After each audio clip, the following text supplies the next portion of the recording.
Desnecessário. Desnecessário.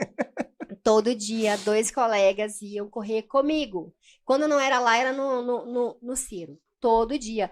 E os meninos às vezes corriam. Ou então, hoje não dá para ir para lá, vamos na quadra da sua casa. E eu consegui. Eu não conseguia correr, eu conseguia começar a correr, eu consegui emagrecer, eu consegui fazer assim. Então, aí eu falei assim, aí todo mundo detonou o Evandro na época. Mas ele não estava por trás. Ele não tinha obrigação nenhuma de fazer isso. O problema é teu, você quer estudar? Não.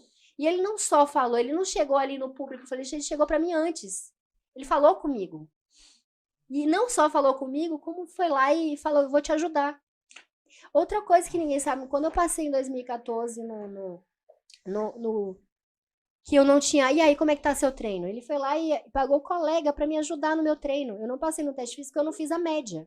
Que se fosse no concurso eu tivesse passado no último, minha média teria sido super, eu teria passado, feito a nota máxima, porque mudou o teste físico, mas na época eu não passei porque eu não fiz na média. Entendeu? Mas ele me ajudou. Aí eu falo assim, ele não tem obrigação nenhuma, entendeu? Então eu falo, me chamam assim, a defensora do Alfa. Eu sou defensora mesmo. Porque eu vi. Eu tenho uma história, né? Não é assim da noite pro dia, não é tá aí a mercê. Não, eu tenho uma história com coisas que não é obrigação, entendeu? De estar ali, de fazer, mas que eu tava ali, eu aproveitei todas as oportunidades que me foi dado.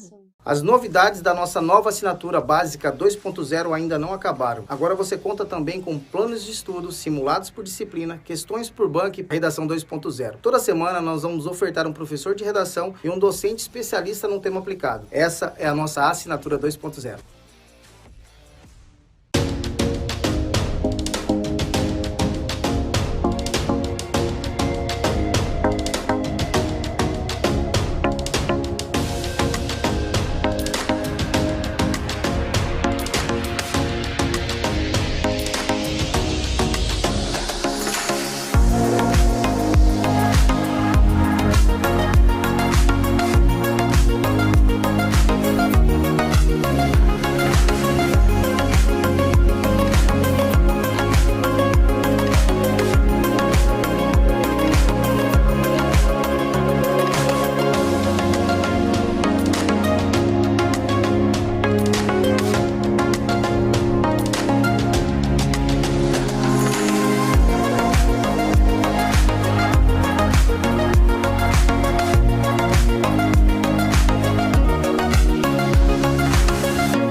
Alô você, fala galera, muita novidade boa pra semana, né? Que a nossa assinatura básica 2.0 tá chegando, todo mundo já sabe, né? Essa aí vai ser a novidade do mês aqui que a gente vai trazer para 2022 nesse nosso universo de concurso público, né? Com os simulados por disciplina, você tem um estudo direcionado e treina para a prova ao mesmo tempo. Se você gostou dessa novidade, espera até ver as outras que eu vou te contar agora. Então, a primeira novidade foi revelada para você. Vamos para a próxima? Se você gostou da primeira novidade, se liga nessa. Agora, a assinatura básica 2.0, além de você fazer os simulados por disciplina, você também pode criar um plano de estudo. Na nossa plataforma, você pode organizar as matérias de acordo com o edital e visualizar todas as matérias para que nenhuma fique de fora do seu planejamento. Na verdade, você sabe que os editais estão cada vez mais imprevistos, né? Tópicos que não eram cobrados atrás começam a ser cobrados. Você não pode perder para não ficar de fora da concorrência. Além de dicas de organização de tempo e muito mais, que é o que faz a diferença, né? Então vamos para a próxima. Essa segunda aí também foi demais, hein? Então, além da primeira novidade que eu já revelei, né? Que é dos simulados por disciplina e os planos de estudo, agora a nossa assinatura básica 2.0 também vai ter questão por banca. Agora você pode conhecer a maneira com que a banca elabora as questões da prova e se preparar de maneira mais eficaz. Mas olha só, você vai fazer questão do nível da sua prova. Não vai ter aqui, por exemplo, você ter aquelas provas nível difícil de outras carreiras sendo embedada dentro do seu plano de estudo só porque o nome da matéria é o mesmo. Então essa seletividade é o que vai fazer diferença e vai majorar o seu estudo e vai te dar muito mais performance. mas isso ninguém faz, tá? Mas a gente não para por aí. Tem muita novidade. Vamos para a próxima, que essa você vai se surpreender. Se você acha que estava bom até agora, a gente vai para a quarta novidade que a gente revelou para você. Agora você conta com, além dos planos de estudos simulados por disciplina, questões por bancas e, por último, mas não menos importante, a gente reformulou todo o nosso projeto de oficina de redação. Agora você tem a redação 2.0. Toda semana nós vamos ofertar a um professor de redação e um docente especialista do tema aplicado no meio de tantos professores ótimos que nós temos, direcionados e voltados para concurso público. Então, essa pontuação de redação que tem feito a diferença muito grande nos concursos Brasil afora, e diga-se de passagem, né, cada vez mais está caindo a redação, a gente vai conseguir efetivamente nesse mercado competitivo fazer a diferença. Então, essa é a assinatura básica 2.0 no que tange a parte pedagógica, mas ainda tem mais coisa por aí da parte tecnológica. As 4 novidades pedagógicas já foram liberadas aí, vai ser muito bacana ter você aqui com a gente, cara, dessas funcionalidades, novidades pedagógicas que vai ajudar você, e não é coisa que vai atropelar, é coisa que vai ajudar a agregar valor você na sua aprovação. Simulado por disciplina, plano de estudo, questão por banca e a nossa famosa redação aí 2.0 vai mudar a forma como você escreve. Pode acreditar. Se é de 20 a gente faz 19,80, 20, se é 13 na redação a gente faz 12,75, se é 10 eu te garanto um 9,5, tá? Aí o 10 é seu. Então eu espero que você esteja aqui com a gente. Agora você vai conhecer a nossa famosa comunidade, né? Nela os alunos poderão interagir entre eles. Cara, essa troca entre os alunos é muito importante, principalmente na forma de estudar, na rotina de estudo, na comunicação e no ecossistema. Nós somos o fruto das 6 pessoas que a gente circula. Então se você circular no meio de pessoas que estudam, mesmo que o seu ambiente em casa não te propicie isso, o seu ambiente digital dentro da plataforma vai te dar tudo isso. Além de ajudar no atendimento das dúvidas existentes e a troca de experiência. Ó, como diria Einstein, tá? A teoria é super importante, mas a experiência prática é a mãe de todo sucesso. E é isso que a comunidade vem trazer para você. Você não vai estar mais estudando sozinho. Agora você vai poder trocar informações com quem tem o mesmo objetivo que você. E essa é a assinatura básica 2.0. É aquela que vai revolucionar o Brasil. E dentre os concorrentes, eu te garanto, é a que tem mais qualidade, mais professores especialistas e qualificados. Nós temos os melhores vídeos, os melhores PDFs, o caderno do aluno que é super exclusivo, as questões por banca direcionada e no mesmo nível que só a gente faz, os mini simulados, os simulados, a gente vai ter agora a redação 2.0 e a comunidade vai ser um ponto disruptivo na hora de você pensar como você estuda para concurso. Lembra que você estudava e desanimava? Agora isso não vai existir mais, porque você vai estar aqui com a gente estudando dentro do Alphacom. Gostou de tudo isso aí? Então corre pro grupo aqui, entra no grupo de WhatsApp e, cara, pode ter certeza, vai ter uma surpresa que você não pode perder. E essa surpresa vai ser revelada no dia 8. Tamo junto, tá? Alô você! Sonha em ser policial federal, mas ainda não começou seus estudos? Então você tá no lugar certo. Aqui no Pintinho Concursos você paga apenas R$10.000 por dia e estuda somente com PDFs. Vem com a gente!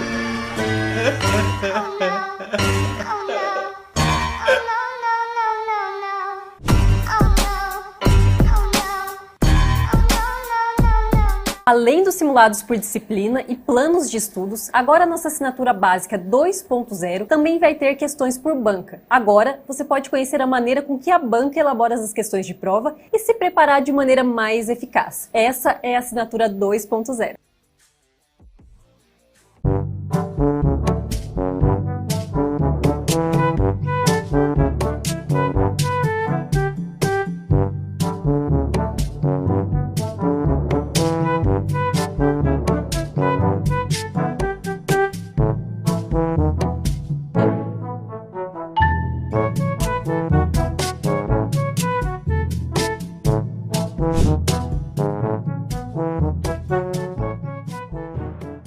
Se liga nessa outra novidade na nossa assinatura básica 2.0. Agora, além de fazer os simulados por disciplina, você também pode criar um plano de estudos. Na nossa plataforma.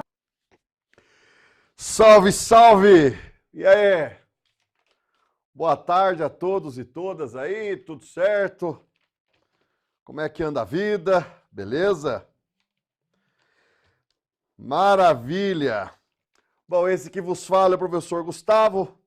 Trataremos com vocês hoje questões de geografia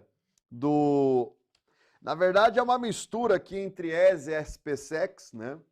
Tentar principalmente aí fazer um comparativo dos dois, né? Até porque as provas elas têm algumas naturezas diferentes aí, né? Mas de qualquer modo, sempre aí pedindo, por gentileza, pode ficar à vontade para interagir no nosso chat, tirarem as dúvidas, perguntarem. E desde já, coloque o like aí na página, por favor.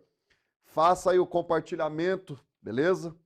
E nós trabalharemos então aqui várias questões. O pessoal ali, aí já vai estar trazendo material, tá?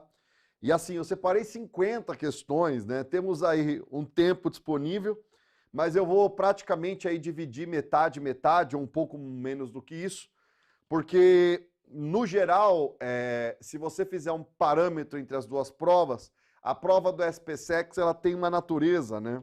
Ela é maior, ela tem maior densidade, né? E detalhe, ela pega mais questões de caráter geopolítica, né? De caráter geopolítico. Então, a prova do ESA é uma prova de geografia mais voltada à geografia brasileira, né? Com enunciados mais curtos, mais compactos. E aí, se você, principalmente que está tateando agora, né, para ver as provas anteriores, vocês notarão que a prova especificamente do SPSEX, ela é mais densa, tá? Então eu tenho certeza que eu vou separar um tempo um pouquinho maior para a prova do SPSEX, né? Até para contribuir, no caso, para que você faça uma boa leitura, né? Tente ver as variáveis das questões, o que elas estão oferecendo como oportunidade e sempre, claro, dando aquelas diquinhas básicas, né? Referentes a temas atuais, tá? Para aqueles que vão ter contato agora com a lista, um aspecto importante, né? Eu mandei especificamente a do ESA, praticamente todas as provas anteriores estão lá, tá? A do SPSEX, especificamente, é muita coisa, então eu separei dos 3 últimos anos, que eu acho que não vai ter nem como a gente abordar aqui, dada o tamanho das questões, tá? Mas, de qualquer modo, é sempre fácil, né? Entra lá, procurem lá questões de geografia, tanto do ESA quanto do SPSEX, esse material é muito farto, né? Mas a gente vai pegar e vai fazer os comentários devidos, né? E trazer para vocês aí as implicações da prova, beleza? Então, aqui é o professor Gustavo que vos fala. Vamos tocar a geografia do ESA e SPSEX. João Paulo, bem-vindo, boa tarde. Fica à vontade aí para tirar qualquer dúvida, né? Sanar qualquer questão. Estamos aqui para tentar contribuir com todos da melhor forma possível, beleza? Bom, então dito isso, eu separei então a aula em 2 momentos, tá? Eu vou começar com a geografia do ESA e depois automaticamente eu vou calcular meu tempo à risca, né? Para também trabalhar com vocês o SPSEX, certo? Então dito isso, vamos começar aqui, eu vou projetar, tá? Eu vou resolver 2, 3 questões, mas por favor, fique à vontade para interagir no chat, que eu estou de olho aqui também e eu consigo observar e sanar as dúvidas de todos que forem aparecendo, tá bom? Deixa eu compartilhar aqui. Dito isso, vamos lá então. Começando aí pelo ESA, tá? Deixa eu separar aqui minha canetinha, já tá no jeito. Beleza. Então, olha só, eu peguei as provas de 2021, tá? Então, no caso específico, as provas do ano passado, mas é aquela coisa, as provas do ESA tem essa característica, né? Os enunciados, eles são bem mais compactos. E no ESA, predominantemente, é geografia do Brasil. Então, no caso, meu amigo, minha amiga, se você for tentar aí pleitear uma vaga, geografia no Brasil no ESA é realmente o que pega. E no caso específico ESA, as questões elas são mais tímidas, o tamanho delas é menor, né? Eu não vou dizer que é de uma complexidade, digamos, menor, eu não vou muito por esse lado. Eu acho que o foco é um pouco diferente, né? Pela própria natureza do SPSEX, aí sim vocês vão ver que tem muita questão de geopolítica. Vai exigir de você, às vezes, uma forma e um tipo de conteúdo que, claro, você vai ter que acompanhar as notícias da mídia, ver as principais tensões internacionais e tal. Mas do ESA, Geografia do Brasil, acompanhando as nossas características geográficas e um pouco de atualidade brasileira, você consegue levar a prova numa boa, beleza? Então, dito isso, sem mais delongas, vamos lá. Primeiro aí, o Brasil tem um clima de dimensões continentais. Suas terras se estendem pelas zonas climáticas intertropical e seu litoral é igualmente extenso. Essas e outras características imprimiram no clima nacional forte influência nas massas de ar oceânicas. Observe as massas de ar que atuam no território brasileiro e analise as afirmativas abaixo. Pois bem, então eu vou projetar o mapa que estava no exercício original, tá aí. Então olha só, nós temos então as massas de ar que atuam no Brasil, beleza? Como o Brasil ele é um país que está localizado na zona tropical do globo, nós temos predominantemente massas de ar quentes e úmidas, tá? Então nós temos 3 massas de ar que são quentes e úmidas, uma que é quente e seca, e a única massa que é polar, ela vem da Argentina, por sinal, na região da Patagônia, e ela atua no inverno. Então é a única massa polar que atua no Brasil. Fazendo uma legenda básica, utilizando inclusive o próprio mapa, essa aqui, por exemplo, é a MEC, ó. Você pode ver que ela nasce aí no oeste amazônico. A MEC significa massa equatorial continental. Essa massa de ar, ela é quente e úmida. Você pode perceber que ela atua em todo o litoral brasileiro, todo o interior brasileiro, né? Basta acompanhar as flechas, beleza? Aí nós temos aqui a MEA, tá vendo, ó? A MEA significa massa equatorial atlântica, também é uma massa de ar quente e úmida. Prezado e prezada, a massa de ar quente e úmida geralmente provoca chuva, tá bom? É uma característica marcante dela, tá? Nós temos também a MTA, que é a massa tropical atlântica, beleza? Então a massa tropical atlântica também é quente e úmida, portanto ela provoca chuva. A MTC que está aqui é massa tropical continental, ela é quente e seca. Geralmente a MTC ela causa tempo seco. E se você observar a característica dela, ela atua principalmente na região centro-oeste, tá vendo? Beleza? Então nós temos a MEC que atua no interior do Brasil, trazendo chuva do oeste amazônico para quase todas as partes do Brasil, a MEA atuando no litoral norte e a MTA atuando no litoral sul do Brasil. E aí, no inverno, tá aqui, ó, a MPA, ó. A MPA é a massa polar atlântica, beleza? Nasce na Patagônia, na Argentina. Essa massa de ar ela é fria e superúmida, beleza? Então, nesse caso, ela só atua no inverno, tá? Vamos dar uma olhadinha, então, no que os exercícios eles pedem. Primeiro aí. As massas de ar equatoriais e tropicais têm sua atuação atenuada no inverno em função do avanço da MPA. Bom, isso tá certo. Se você pegar os mapas aqui, ó, você vai perceber que as massas elas diminuem de tamanho porque a MPA avança, tá vendo? Ó? Então, essa primeira aí tá bem tranquila. 2. Em grande parte da Amazônia, o clima é quente e úmido o ano inteiro, porque permanece atuando massas quentes e úmidas, massa equatorial continental e massa equatorial atlântica. Vamos voltar no mapa. Ó, a ME, ó, tá vendo? Ó, tem a massa equatorial continental e a massa equatorial atlântica, tá? Não tem muita novidade também essa questão, beleza? Então a 1 e a 2, na nossa modesta visão aqui, estariam corretas. Terceira, na área central do país, por consequência do encontro da MTA e da massa polar atlântica, forma-se uma frente fria e a ocorrência de chuvas no inverno. Galera, olha só, o centro-oeste brasileiro, predominantemente, as chuvas são de verão. O inverno no centro-oeste é muito seco, tá? Então essa aqui tá errada, beleza? Certo? E a 4, no clima subtropical, ocorrem verões amenos e invernos rigorosos, com chuvas mal distribuídas. Tá errado, porque o subtropical brasileiro ele tem uma característica marcante. Na média medida pelo pluviômetro, olha, chove bem o ano inteiro. Embora que a gente tenha passado nos últimos meses aqui no sul por uma relativa estação seca.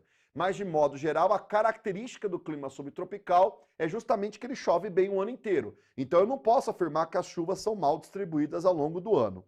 Portanto, gente, 1 e 2, sem novidade, alternativa D, beleza?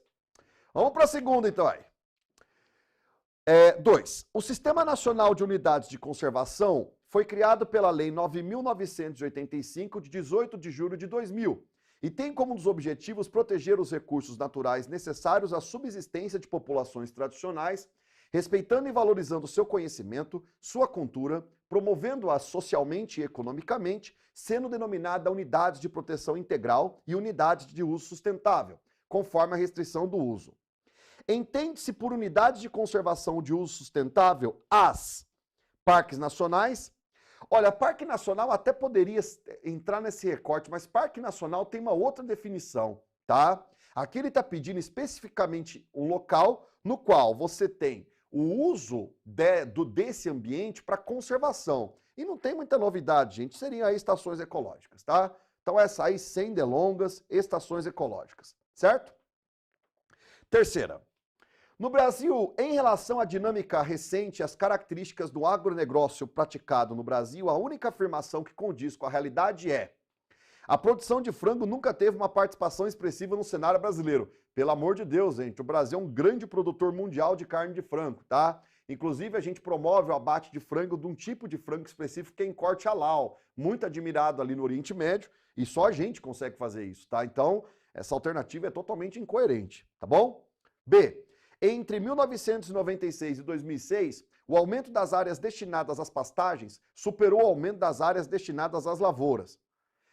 Olha, não, tá? Superar, não, beleza? O aumento das áreas destinadas a pasto superou o de lavouras, não tem muito sentido. O Brasil tem áreas de lavoura que é muito grande, né? Então, não dá para afirmar esse tipo de... não dá para ratificar esse tipo de alternativa. C. Considerando-se o aumento das regiões de lavoura entre 96 e 2000, os melhores resultados vieram da região sul. Galera, o sul produz bastante, tá? Mas geralmente, quando se fala em agricultura, o centro-oeste acaba sempre aparecendo como destaque, o que não desmerece, claro, a produção da região sul do Brasil. Estudos recentes apontam uma tendência de diminuição do número de estabelecimentos rurais especializados. Ao contrário, está aumentando, tá? Uma das grandes características da agricultura contemporânea é que ela é cada vez mais especializada, beleza? Isso porque houve um grande avanço da agronomia, de técnicos agronômicos, de pesquisas relacionadas à Embrapa, a própria atuação do Ministério da Agricultura. Então essa aí está bem coerente, beleza? No que diz respeito à pecuária bovina, percebeu-se uma tendência de interiorização das últimas décadas. Checkmate, essa aqui, tá? Isso vem acontecendo de forma efetiva com a pecuária bovina. Então, se você pega a pecuária ao longo da história brasileira, no primeiro momento, ela tinha uma tendência de acontecer ali, principalmente no Vale do São Francisco. No segundo momento, ela foi indo para o interior do Brasil. Tanto é que se você vai na região de Mato Grosso do Sul, Goiás, há uma quantidade gigantesca de frigoríficos, o que só corrobora, na verdade, no que se refere a esse enunciado. Certo? Beleza? Bom, 3 questõezinhas já gabaritadas. Temos alguma questão aqui, alguma coisa? Deixa eu ver aqui. Ô, Tainá, boa tarde, tudo bem? Tranquilo? Tranquila? Fica à vontade aí, qualquer dúvida, qualquer sugestão, estamos aqui à disposição, acompanhando aí a proposta e acompanhando aí vocês, tá bom? Só mandar no chat aí que a gente responde, beleza? Maravilha! Vamos lá então, 4 exercícios aí do ESA, vocês vão ver também que é de 2001. Leia o texto de campanha do Ministério da Saúde em favor da amamentação, publicado em 2018. Nada mais natural que amamentar, nada mais importante que apoiar. A amamentação participa e apoia a mulher. Então, uma campanha de 2008, em que pese aí que o exercício traga, ele seja de 2021, né? Mas ele traz uma campanha de 2008. O uso desse tipo de campanha pelo governo federal, bem simples, né? Que estimula a amamentação do Brasil, está diretamente relacionado a redução da expectativa de vida ao nascer. Tá errado, tá? A expectativa de vida ao nascer brasileira, ela anda aumentando, tá bom? Então, se você pega a expectativa de vida ao nascer do Brasil, por exemplo, na década de 50, era muito inferior se comparado ao que é hoje, tá? Então essa aí é totalmente incoerente. A difusão de ideologia de gênero, nada a ver, tá? Isso aqui não tem o menor sentido. C. As altas taxas de mortalidade infantil que ainda persistem no país. É essa, e é justamente por isso que é importante campanhas no que se refere à amamentação infantil, uma vez que o leite materno ele é a principal fonte de nutriente para a criança. Então, se o Brasil, principalmente nos seus rincões ou nas áreas mais periféricas das grandes cidades, ele apresenta altas taxas de mortalidade infantil, é inevitável que você tenha que criar políticas visando a amamentação. E é por isso que o enunciado se enquadra na C. Beleza? Então seria aí a alternativa C. E a D, só para complementar, a necessidade de fragilizar a ação de multinacionais que monopolizam o comércio de laticínios. Não, gente, a gente está falando de amamentação infantil, nada a ver. E aí, as elevadas taxas de fecundidade verificadas no país nas últimas décadas. Elevadas não, tá? O Brasil está seguindo a tendência internacional, que seria o quê? Fecundidade é o número de filhos por mulher, tá? Não é por casal, é o número de filhos por mulher, tá bom? Então, diante desse cenário, as taxas de fecundidade elas vêm caindo, porque isso vem acontecendo no mundo todo, salvo raríssimas exceções, tá? Então, as taxas de fecundidade hoje, elas são menores, uma vez que se você levar em conta que a mulher, ela está no mercado de trabalho, ela tem contato com métodos anticoncepcionais, existe toda a política de planejamento familiar, quer dizer, e o custo que um filho tem dentro dessa política de planejamento familiar, é inevitável que as taxas de fecundidade elas iriam cair, tá? Então, se lá atrás a taxa de fecundidade girava em torno de 3, 4, hoje ela chega ali a 1,2, 1,3%. Beleza? Então, por isso que a E ela está incorreta. Aí a C para vocês. 5. Estamos ainda na prova 2021, hein? Então vamos lá. Marcado por diferentes características físicas, o Nordeste brasileiro é comumente dividido em 4 sub-regiões: Meio Norte, Sertão, Agreste e Zona da Mata. Das características abaixo, a única que não se encontra diretamente relacionada às peculiaridades da Zona da Mata nordestina. Então vamos lá, olha bem rapidinho aqui, olha só. Nós temos, de modo geral, no Nordeste, 4 regiões bem definidas, tá? Eu vou colocar aqui no quadro porque essa aqui trata de uma geografia mais específica. Então, olha só, eu tenho o litoral do Nordeste. O litoral do Nordeste a gente chama de Zona da Mata, beleza? Pois bem, logo após a região do litorânea vem um planalto que nós chamamos de Planalto da Borborema, certo? Então tá aqui o Planalto da Borborema, perfeito? Aqui no Planalto Borborema nós temos um clima de transição chamado Agreste, tá? Posteriormente, nós temos a Depressão Sertaneja do São Francisco, ou Sertão, certo? E uma outra região de transição que nós chamamos de Meio Norte. O Meio Norte, ele faz a transição do Sertão para a Amazônia, mas aí o esquema já ajuda. Então, olha só, essa área aqui é úmida, essa área aqui de transição, essa área é seca e essa área aqui também é de transição, tá? Aqui você encontra basicamente Mata Atlântica, mangue, né? Com, claro, o impacto ambiental gigantesco. No sertão é a Caatinga e no meio norte nós encontramos Mata dos Cocais, Babaçu e Carnaúba. Então, ele quer especificamente um tipo de característica que não se encontra na Zona da Mata. Então, olha só, a Zona da Mata nordestina, de modo geral, o que ela não tem? Então, vamos lá. Latifúndio? Então, tem. Zona da Mata tem. Zona da Mata, então, no litoral, você vai ver latifúndio. Isso é histórico no Brasil, por sinal, né? Essa área aqui é muito conhecida pela história brasileira por ter sido pioneira aí na produção do açúcar, certo? Bom, então tem, beleza? Então não posso marcar, porque o exercício quer aquilo que não tem na Zona da Mata, tá bom? B, clima tropical úmido. O clima tropical é úmido dessa região, sem novidade, tá? C, solo de massapé. O solo de massapé, formado a partir da decomposição do calcário, ele existe nessa região, por isso que ela ainda é tão fértil, tá? Então é um dos solos mais férteis do Brasil, tá bom? E a D, vegetação de caatinga, não pode ser essa, por isso que é D, tá? Então, todas essas características eu tenho na Zona da Mata, no litoral. E aí, o relevo da Zona da Mata, dessa região aqui, é planícies e tabuleiros litorâneos. Tá certo. Então, a única que não se encontra direcionada diretamente à Zona da Mata é a Caatinga, porque a Caatinga eu encontro no clima do sertão. Beleza? Então, fiquem atentos a essa questão pelo seguinte, esse não aí pode complicar a tua vida. Porque daí, às vezes, né, você bate o olho e fala, nossa, latifúndio tem na Zona da Mata, eu li em algum lugar, e você vai lá e marca realmente. Mas o exercício quer aquilo que não tem, tá? Então, fiquem muito atentos a essas variáveis, beleza? 6. O clima se estende pela faixa litorânea do Nordeste ao Sudeste, com grande influência da MTA, acabei de falar de massa de ar, tá?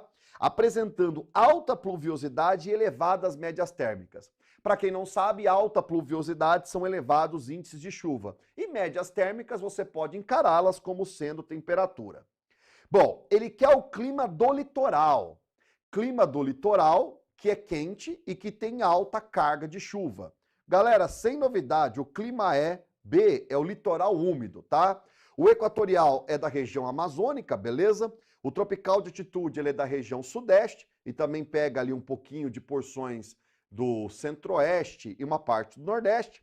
Tropical semiárido, acabei de mostrar, fica aqui no sertão. E o subtropical, ele fica na região sul. Então só pode ser mesmo tropical, o litorâneo úmido, beleza?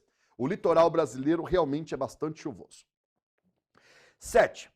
O planejamento regional da Amazônia foi deflagrado em 1953 com a criação da Superintendência do Plano de Valorização Econômica da Amazônia, cujo objetivo era coordenar planos federais para a região, dividindo-as em regiões de planejamento oriental e ocidental, com suas respectivas áreas de influência em composição.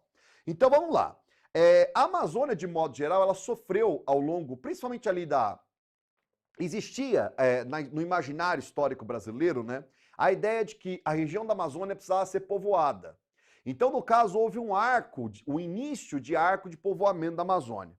Então, as políticas brasileiras foram voltadas para levar o povoamento até a região da Amazônia, que é justamente esses eventos recentes que a gente vem presenciando de forma mais aguda principalmente aí na última década. Mas isso tem uma história, e é justamente isso que o exercício pede, tá?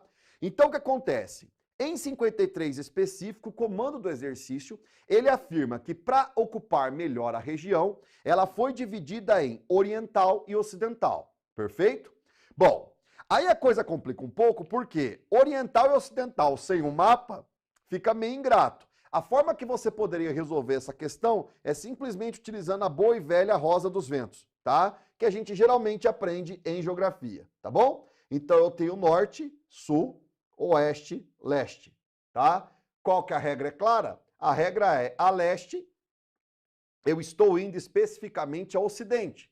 A oeste, eu estou indo especificamente, a leste eu estou indo para o oriente, e a oeste eu caminho para o ocidente. Essa é a regra, tá? Então, nesse caso, essa parte leste, ela vai corresponder justamente à parte oriental da Amazônia. E essa aqui, a parte ocidental, como exercício ele quer, na verdade, a parte oriental. Então, vamos pensar nas possibilidades, só que daqui você vai ter que, nesse exercício, usar um exercício de abstração, porque o comando do exercício não dá um mapa. Então, daí você tem que pensar, tá, qual é a parte que fica mais a oriente da Amazônia? Então, vamos tentar aqui auxiliar com vocês. Bom, a A não pode ser porque é Mato Grosso do Sul. Perfeito? Mato Grosso do Sul. O norte do Mato Grosso é coberto por uma parte da Amazônia, mas Mato Grosso do Sul não, tá bom? B, Amazonas, Acre, Rondônia e Roraima. Olha, eu puxando na minha nuvem a questão da Amazônia, essa parte é a Amazônia Ocidental, não é oriental, tá? C, Acre, Rondônia e Mato Grosso. Acre, eu já falei aqui, é a Amazônia Ocidental, então não pode ser essa também, tá? Então, no caso, vai ser a alternativa D, Maranhão, Pará, Amapá e Tocantins, tá bom? Então essa aqui corresponderia à Amazônia, que está mais próxima ali da região Nordeste, beleza? É um exercício que é complicado, porque você não faz essa associação entre leste, oriente ou oeste, ocidente, e se você não pensa um pouco na característica do mapa amazônico, fica um exercício bem tenso, na verdade, tá? Mas, de qualquer modo, por exclusão, daria aí para você tirar boas possibilidades do enunciado, certo? 8. O Brasil, devido à sua dimensão geográfica e suas características climáticas, possui diversas bacias hidrográficas. Sobre as características dessas bacias, é correto afirmar que a bacia do Rio Amazonas apresenta um regime nival e pluvial em toda a sua extensão. Olha que interessante como esses enunciados são fantásticos, né? Olha só, o que é regime nival? Regime nival é nival, tá com um erro ortográfico aí no slide, mas é regime nival. Regime nival o que é? Regime nival é um tipo de regime no qual a cheia do rio, ela acontece ou se inicia por conta do derretimento da neve. Isso se enquadra no Amazonas, porque se você pegar lá a geografia do Rio Amazonas, você vai perceber que o Rio Amazonas não nasce no Brasil, ele nasce lá nos Andes peruanos, beleza? Então, o que acontece? Literalmente, o Rio Amazonas, ele forma a sua cânula primeira d'água, ela acontece por conta do derretimento da neve. Então, o regime do Rio Amazonas, 1% dele é nival. O segundo regime que o comando cita é pluvial. Regime pluvial, como o próprio termo significa, é porque ele vem da água da chuva. Perfeito? Ótimo, até aí sem problema. Mas olha só, o regime nival da Amazônia, ele não pega toda a extensão, ele pega na sua nascente. O exercício ele está dizendo que o rio Amazonas apresenta um regime nival em toda a sua extensão. Não. A Amazônia, ela apresenta um regime nival no seu início, portanto, o seu início começa com o derretimento da neve, mas ao longo do curso do rio Amazonas, o regime dele é pluvial, tá? Então é um exercício aí também com um comando bem interessante. Mas enfim, dá para rememorar bastante coisa, né? B. A bacia do Rio Paraná é a maior bacia com maior potencial hidrelétrico disponível no Brasil. Olha, a bacia do Paraná realmente se destaca como grande potencial hidrelétrico do Brasil, mas não é o disponível, tá bom? O maior potencial hidrelétrico disponível no Brasil se encontra nela, claro, a bacia amazônica. Todos os afluentes do rio Amazonas são rios de planalto, portanto, eles são excelentes para a produção de energia hidráulica, tá bom? Então essa aí tá errada. C. Na bacia do rio Tocantins-Araguaia, localizam-se as hidrelétricas de Belo Monte. Tá errado. Belo Monte se encontra, tá, na bacia do rio Xingu, beleza? Que é a bacia amazônica. Então essas três primeiras vão marcando falso aí. D. A bacia do rio Parnaíba é a mais importante da região norte e apresenta afluentes perenes em toda a sua área de drenagem. Olha, rio perene é aquele que nunca... Rio perene é aquele que seca, tá? Então, no caso, o que acontece? Perene, nós temos duas definições para hidrografia. O rio ele pode ser perene e intermitente. O rio perene, ele não seca. O rio intermitente, ele seca, tá? Ele está dizendo aqui que o rio Parnaíba apresenta afluentes que são perenes em toda a sua drenagem. Olha, pela região que o rio passa, é pouco provável que seja assim, tá? Porque automaticamente algum rio, ele vai ser intermitente, beleza? Então, em toda a sua drenagem, o rio Parnaíba é muito grande, tá? Então, tá meio incoerente, beleza? E aí, a bacia do rio São Francisco nasce na Serra da Canastra. Serra da Canastra, para quem não sabe, é o norte de Minas, tá? E atravessa o sertão semiárido. Perfeito, até aí tudo bem. E é navegável entre Pirapora, Minas Gerais, e Juazeiro, na Bahia. É isso aí, só pode ser a alternativa E, tá bom? Beleza? Então, notem aí. Devagar, você vai destrinchando os exercícios de modo que vocês consigam ter uma boa aferição com relação a eles. Alguma dúvida por enquanto?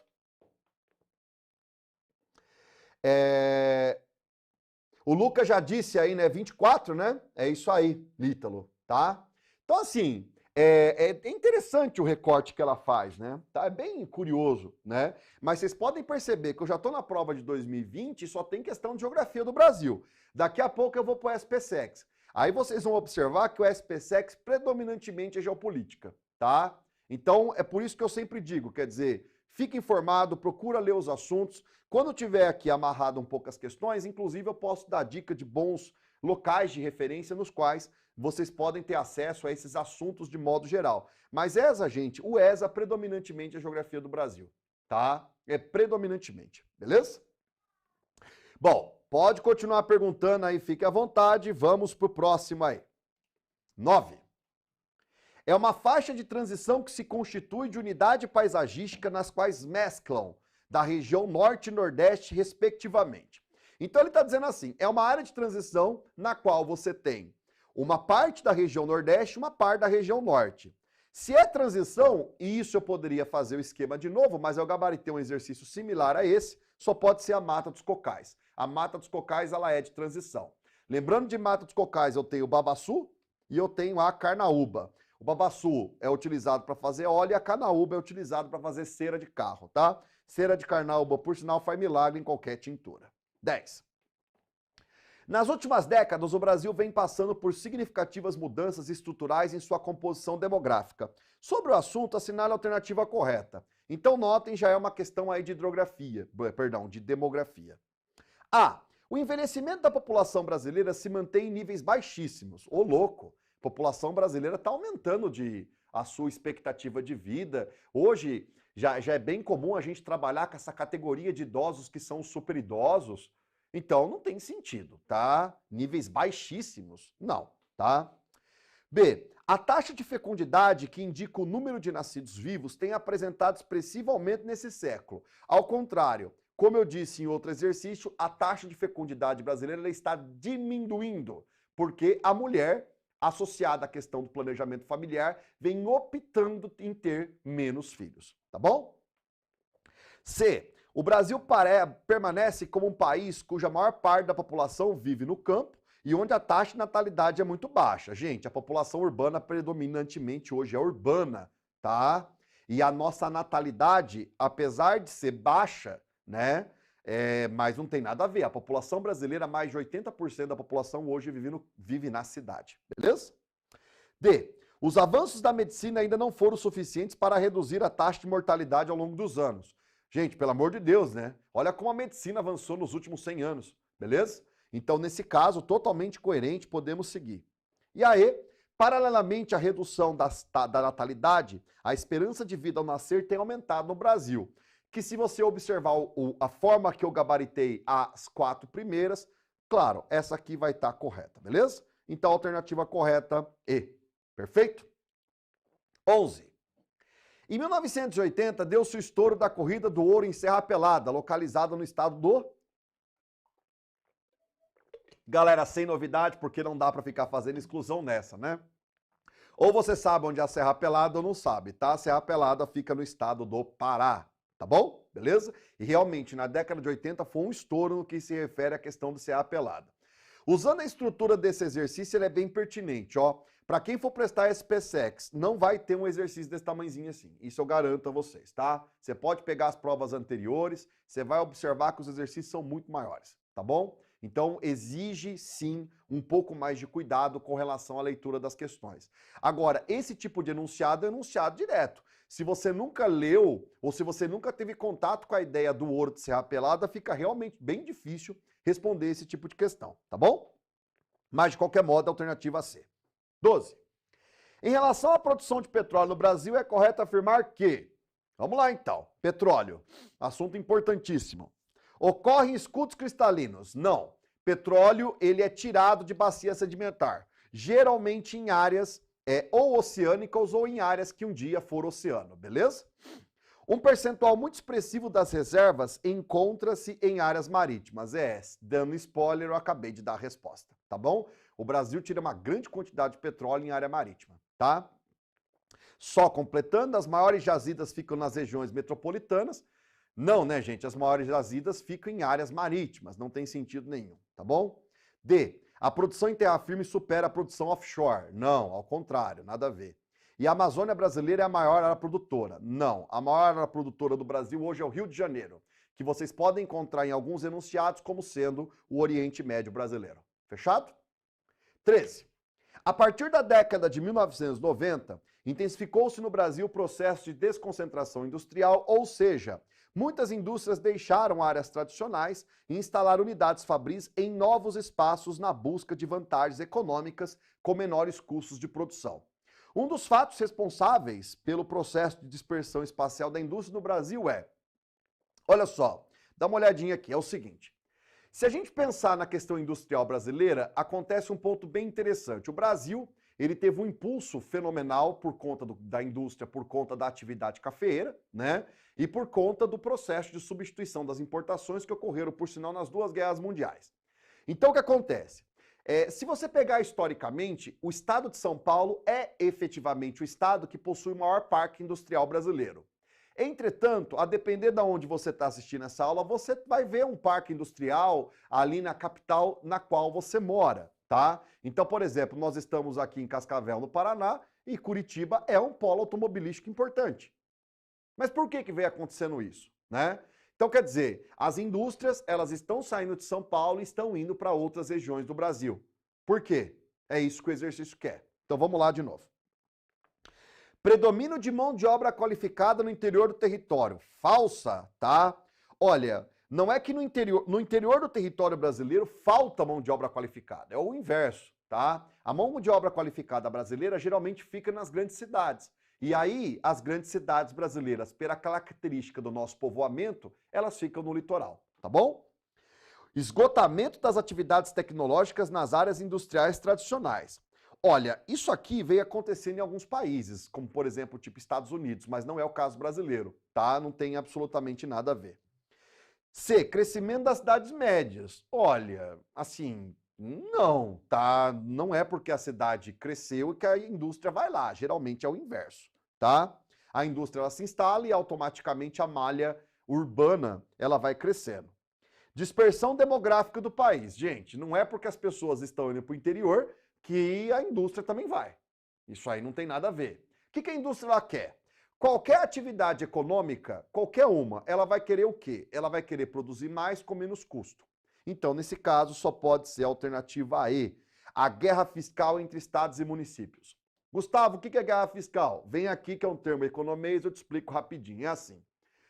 As empresas, elas são obrigadas, por uma questão de contrato com os estados, porque ela vai utilizar o recurso dessas regiões, a deixar uma parte do seu lucro em forma de imposto. Ou seja, ela vai pegar e vai ter que deixar uma fatia daquilo que ela produziu para estar pagando os impostos devidos, tá? Então, no Brasil, é muito comum hoje um fenômeno chamado guerra fiscal, que seria o quê? Estados que não têm tantas indústrias, eles oferecem de forma muito atrativa impostos com uma taxa, uma carga tributária muito baixa, né? Então, usando um caso hipotético, você tem lá uma empresa em Santo André, na Grande São Paulo, que é um histórico polo, ou São Bernardo, que é um histórico polo industrial brasileiro, e aí uma cidade do Nordeste chega e diz, ô empresa X, vem para cá que você não vai pagar imposto. Sabe o que vai acontecer? Ela vai para lá. Então hoje o deslocamento do parque industrial brasileiro, ele vem acontecendo especificamente por conta da guerra fiscal. Fechado? Tranquilo? 14. Quando se observa a distribuição setorial da PA, população economicamente ativa no Brasil, percebe-se que os trabalhadores ligados ao comércio e serviços respondem pela maioria absoluta, na comparação com aqueles que trabalham nos dois outros setores da economia. Esse fenômeno é conhecido como. Então, vamos por partes. Olha só, os setores da economia são divididos em 3 partes. Setor primário, agricultura, pesca e artesanato. Setor secundário, indústria e construção civil. Setor terciário, prestação de serviços. O que o exercício diz? Que grande parte dos trabalhadores do Brasil estão trabalhando no comércio e nos serviços. Portanto, isso se configura como setor terciário. Tá bom? Aí o que acontece? Setor secundário e setor primário, eles vêm perdendo espaço no que se refere à economia nacional. E isso aconteceu por quê? O setor primário cada vez mais é mecanizado, beleza? Então faltam postos de emprego no campo. O setor secundário existe o desemprego estrutural, ou seja, as máquinas elas vão automaticamente substituindo a mão de obra humana. Se eu tenho um indivíduo que não consegue um emprego no campo e na cidade, no campo e na indústria, ele vai trabalhar na prestação de serviço. O setor terciário, ele é o que mais emprega no mundo inteiro. Isso é uma característica do mundo subdesenvolvido e isso é uma característica do mundo desenvolvido, tá? Então, isso é uma característica, tá? O setor terciário, a prestação de serviço, é aquele que mais emprega. No nosso caso específico, o que vem acontecendo? O setor terciário é ele que oferta os maiores postos de emprego. Só que em contrapartida ele não consegue empregar todo mundo. Então vem acontecendo um fenômeno que é chamado de hipertrofia do terciário, tá? Ou seja, é um setor inchado, beleza? É a hipertrofia do terciário, a alternativa correta. A informalidade, ela é um problema, mas não tem nada a ver com o exercício, tá? A informalidade é quando a pessoa trabalha sem carteira assinada. Terceirização é quando você tem 2 empresas e ela contata uma terceira, uma empresa. Você tem uma empresa, só que para um determinado segmento você vai terceirizar aquele segmento para não ter tanto encargo, tá? Razão de dependência, confesso que o termo não tem nada a ver. E desemprego tecnológico a gente poderia associar ao desemprego estrutural, que não tem nada a ver com a hipertrofia do terciário. Então só pode ser mesmo a alternativa A, beleza? Bom, gente, fizemos aí até 2019, 14, há alguma dúvida, alguma coisa? Porque agora eu vou pular para o SPSEX para mostrar e fazer um paralelo entre os dois, tá? Beleza? Então, gente, ó, seguinte, então nós vamos agora... Aê, Janderson, boa! Agora, então, o que nós faremos? Eu vou mostrar, então, as questões do SPSEX, tá? Então, assim, já vou dizendo que eu separei muita coisa, tá? E aí, claro, assim como do ESA eu não consegui preencher, fazer tudo, né? A gente sempre manda material a mais, até para vocês treinarem, né? Esse tipo de teste, fazer esses testes mesmo, ver aquelas que vocês consideram um pouco mais absurdas, tal, para ir dominando o conteúdo. A gente vai fazer exatamente agora com a SPSEX. E aí vocês vão ver que a prova do SPSEX, ela tem uma vibe, como eu disse, mais geopolítica, tá? E assim, geopolítica, o mundo ele anda meio louco, né? Eu sempre costumo dizer isso, né? A gente está passando por muita coisa ao mesmo tempo. Agora, gente, bons portais de notícias, tá? Eles ajudam muito a você entender essas questões relacionadas ao campo geopolítico. Se você for fazer a prova do SPSEX sem ter muita noção, ainda mais esse ano de guerra na Ucrânia, conflito entre China e Taiwan, entre aspas, né? Porque o conflito evidentemente ainda não existiu, mas tem uma tensão entre os dois países, né? Eu acho que são temas que vão aparecer na prova de vocês, tá? Porque, por exemplo, a Ucrânia, vocês vão ver que tem exercício sobre isso, tá? Então faça um mapeamento mesmo. Entre em qualquer portal que trabalha com atualidades. Aqui mesmo na página do Alphacom tem um monte de professor aqui que trabalha com atualidade, né? Inclusive eu acho que eu dei uma aula de atualidade por aqui, beleza? Então nas páginas do Alphacom mesmo, vocês vão ver professores extremamente gabaritados que vão oferecer para vocês um norte com relação à questão de atualidades, tá? E geopolítica, você precisa ter o domínio de alguns termos, né? Porque já envolve assuntos que são fora do nosso âmbito doméstico, beleza? Então, dito isso, eu faço o convite. Temos aqui no Alphacom excelentes professores que trabalham com geopolítica, tá? E aí, claro, você pode ler, se informar em portais de notícias, né? Em portais de atualidades, porque também são muito bons, tá? Mas vamos ver então agora a prova do SPSEX. Vamos pegar aqui uma questão desde já. Deixa eu passar um pouquinho meu slide rapidinho, tá? Aqui. Tá vendo? Então, ó, a SPSEX, ó. De cara, uma questão que já fala de relevo, né? Então, olha só, e relevo numa escala global, tá? Então vamos começar a pensar na escola, no como a SPSEX trouxe essa questão. Olha só, essa questão aqui, se você pegar o mapa, ela está fazendo alusão a placas tectônicas. Para quem não sabe, placas tectônicas são imensas placas que seguram continentes e oceanos, né? Então, grosso modo, sendo bem didático, embaixo de nós estamos pisando numa placa tectônica. O Brasil, especificamente, está no meio de uma placa tectônica, que é a placa sul-americana. Geralmente, áreas nas quais estão no meio de placas, como é o caso do Brasil, essas áreas não têm terremotos ou vulcões. Por quê? Porque o relevo é mais estável. A instabilidade que promove sismos estão justamente nessas junções, tá vendo? Então, por exemplo, pega lá, tipo o caso do Japão. O Japão é cortado por várias placas tectônicas, tá? É um exercício de dificuldade alta, porque vocês vão perceber no comando que ele quer que você saiba algumas características dessas placas. Mais especificamente A, B e C, como tá aí. Tá bom? Então vamos lá. A figura tá ao lado na prova, tá? Eu peguei e fiz aqui a leitura, então tá acima. Apresenta a divisão do planeta em placas tectônicas, destacando 3 pontos. Sobre esses 3 pontos, assinale a alternativa correta. Eu vou ler e depois a gente volta para o mapa, tá? O ponto A situa-se na placa dorsal mesoatlântica. O vulcanismo ali presente resulta na relação divergente entre as placas euro-americana e as placas euroasiática e norte-americana. Então, essa primeira aqui, ela diz que tem um encontro entre placas, que é a euroasiática e a norte-americana.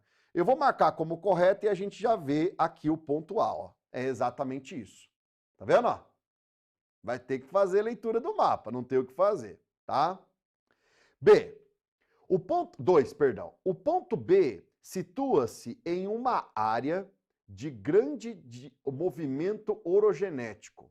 O tectonismo ali presente resulta na relação convergente entre as placas indiana e euroasiática. Vamos ver então a B.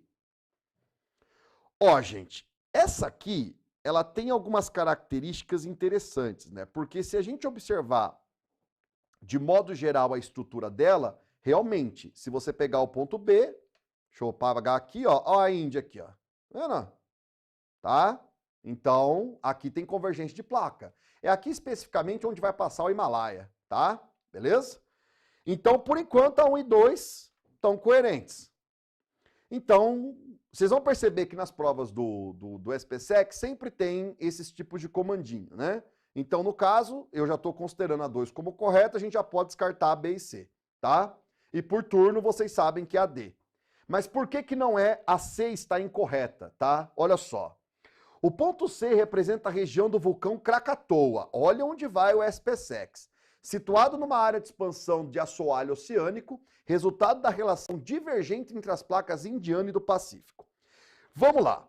Esse exercício diz que o vulcão Krakatoa fica nas placas indiana e do Pacífico. Vamos voltar aqui. Esse ponto C. Olha, o Krakatoa não fica na placa que está citada no comando. Ele fica na placa euroasiática e australiana. Gente, é um exercício de grande complexidade, tá? Então, notem como efetivamente o SPSEC ele explora, né, assuntos de modo geral, né? E, assim, em tese, o candidato ele tem que saber, tá bom? Beleza? Pelo menos que seja por caráter de exclusão. Quer dizer, poxa, Gustavo, mas eu vou saber especificamente onde fica o vulcão Krakatoa? Olha, mas as duas primeiras são relativamente resolvíveis, tá bom? Se você sabe que a 1 a 2 está correta, anula E e segue a vida, pronto. Beleza? Certo? Se tivesse ainda uma E aqui com 1, 2 e 3, vá lá, mas não tem. Entendeu? Então, assim, é bem interessante, tá? É curioso. Se bem que eu costumo sempre brincar, né? O Brasil possui um quadro de relevo que é terrível, né? A gente tem várias plataformas de relevo. Relevo brasileiro é uma dificuldade gigantesca para quem se vai prestar alguma coisa e que tenha especificamente geografia do Brasil, tá bom? Então tá aí para vocês a alternativa D. 2.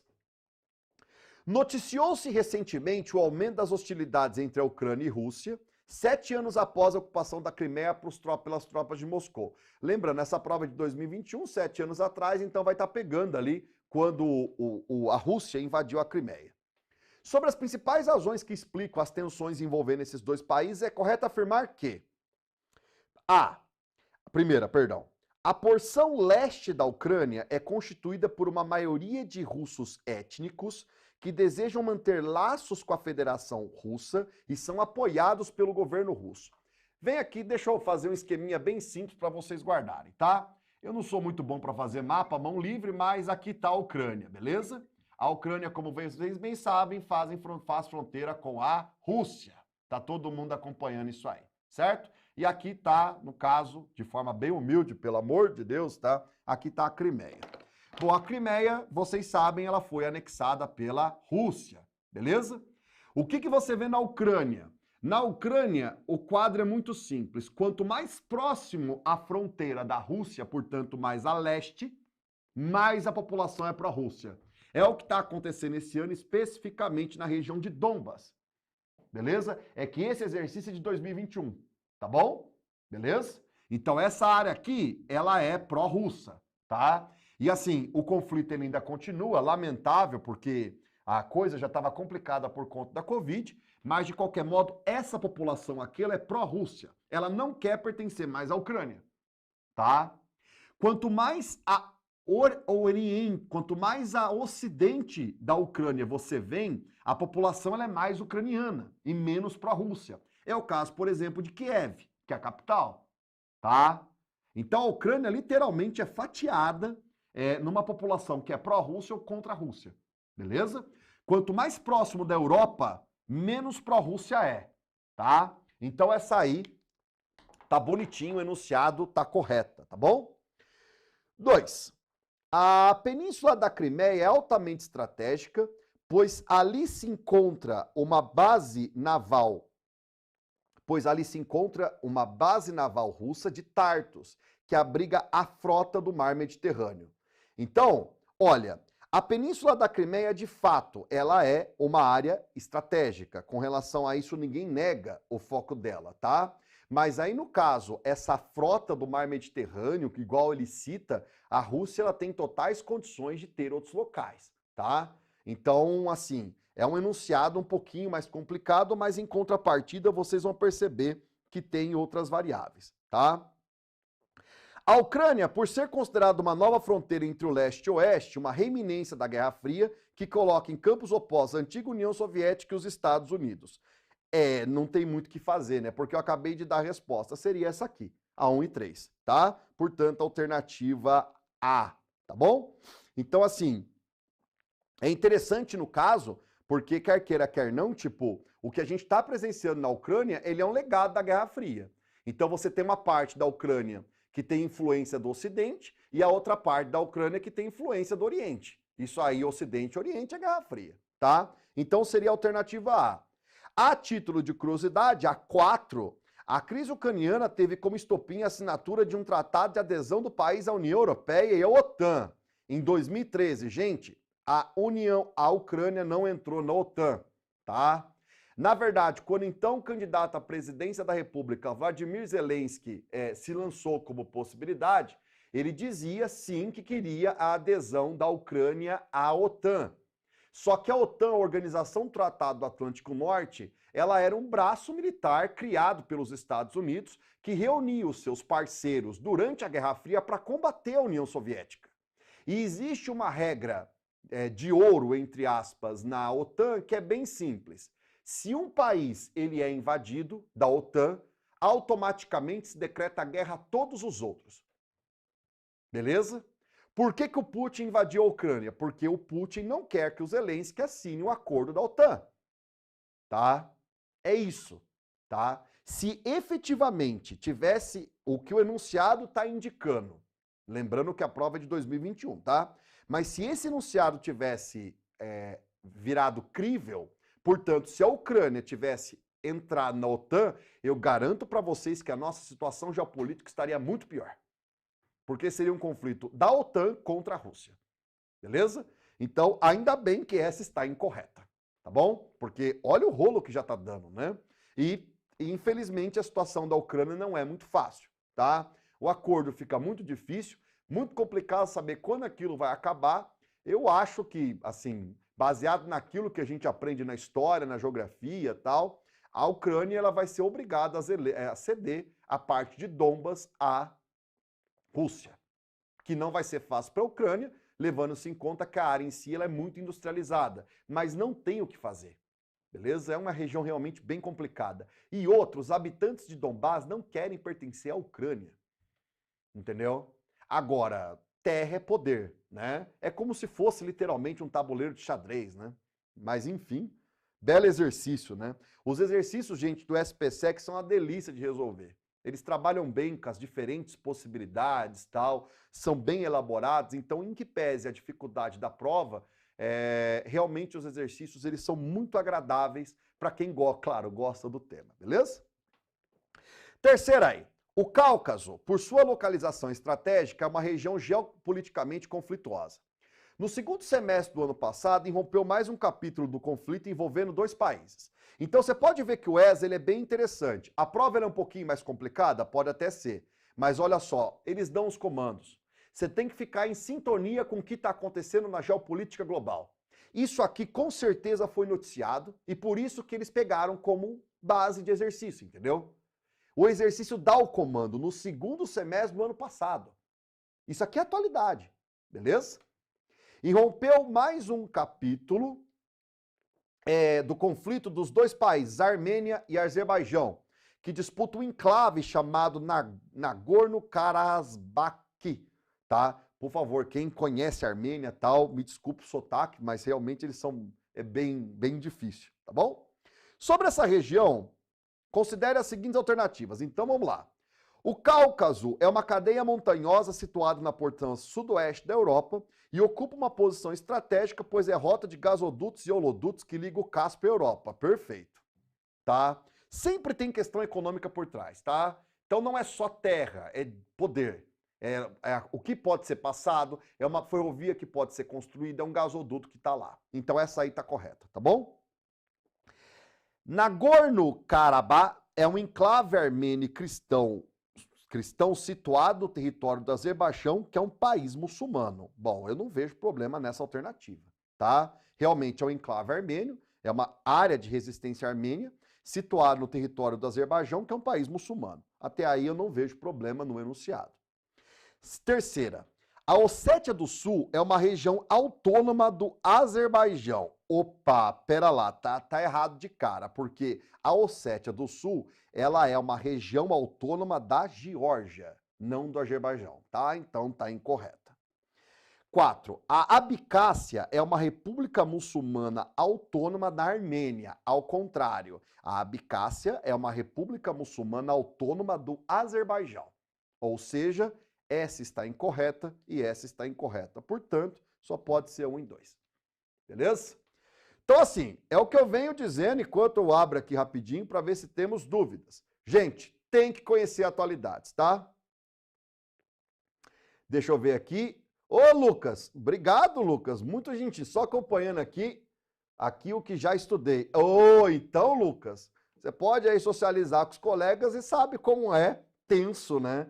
Todas essas questões. Mas, de qualquer modo, gente, é atualidades, tá? Então, lê um tema de atualidades, procura ver qual que é o relevo, qual que é o clima, quais são essas características locais, quer dizer, procurem não só ficar restrito à notícia. Viu uma região, um clima, uma área hostil? Por exemplo, o caso de Taiwan agora, tá? Se vocês estão vendo que está aumentando as tensões entre China e Taiwan, procura lá sobre o relevo da China, os interesses de Taiwan, a história, por que Taiwan é uma questão complicada, qual que é o clima de lá, se tem uma ponte importante, enfim, tá? Esses temas, quanto mais você se envolve automaticamente, fica bem bacana, tá bom? Então, valeu aí pelo elogio, seguimos por hora. Vamos lá. 4. Brasil e México são 2 países de destaque no cenário latino-americano, apresentando semelhanças quanto à formação histórica e socioeconômica. Sobre suas semelhanças no campo econômico, assinale a alternativa a seguir. Então vamos lá. De fato, gente, Brasil e México são 2 países que têm características interessantes, né? São países latinos, né? Tem um excelente PIB, né? Um produto interno bruto bacana, mas Brasil e México apresentam contradições sociais muito comuns, né? É aquela coisa, você vai para a Cidade do México, por exemplo, e vai para São Paulo, né? É uma área de contrastes, mas claro, cada país tem sua especificidade, né? O México, por exemplo, tem toda uma relação diplomática envolvendo o fato da fronteira norte fazer ali, margeando os Estados Unidos. Então, realmente, já é bem diferente da nossa realidade. Mas vamos lá. Na década de 90, o Brasil e México passaram a integrar blocos econômicos regionais que tinham objetivos bem delimitados, tendo se restringido em ambos os casos às zonas de livre comércio. Tá errado, tá? O Brasil e México, eles fizeram acordos diferentes, tá? O Brasil especificamente se fechou no Mercosul. O México, ele se fechou no antigo NAFTA, tá? Que a gente chamava de Zona de Livre Comércio da América do Norte, beleza? Hoje, a Zona de Livre Comércio foi revista, atualizando, ela se chama Acordo Estados Unidos, México, Canadá, tá? Então o termo NAFTA a gente não usa mais, tá bom? A natureza dos blocos, elas são diferentes. No caso específico do México, o acordo atual, Estados Unidos, Canadá e México, antigo NAFTA, de fato era uma zona de livre comércio. Agora, o Brasil é uma união aduaneira, porque o Brasil pertence ao Mercosul, tá? É uma outra pegada. O Mercosul, gente, quando foi criado, era para ser um mercado comum. Então, quando o Mercosul foi projetado em 1991 com o Tratado de Assunção, a ideia do Mercosul era formar um mercado comum, que seria, em resumo, uma integração econômica maior. Só que isso não aconteceu. Então, nós paramos no estágio de união aduaneira. Entretanto, a nossa integração regional é maior que a integração acordo Estados Unidos, Canadá e México. Então, a gente não pode considerar essa como correta, beleza? 2. Os 2 países são considerados global traders, ou seja, possuem uma grande variedade de parceiros comerciais, apesar do protagonismo ocupado pela China como principal destino de suas exportações. Olha, até global trader tá lindo. Global trader, ele é um conceito que nós utilizamos nas relações comerciais, que indicam de modo geral que esse país, ele comercia com as principais nações do mundo.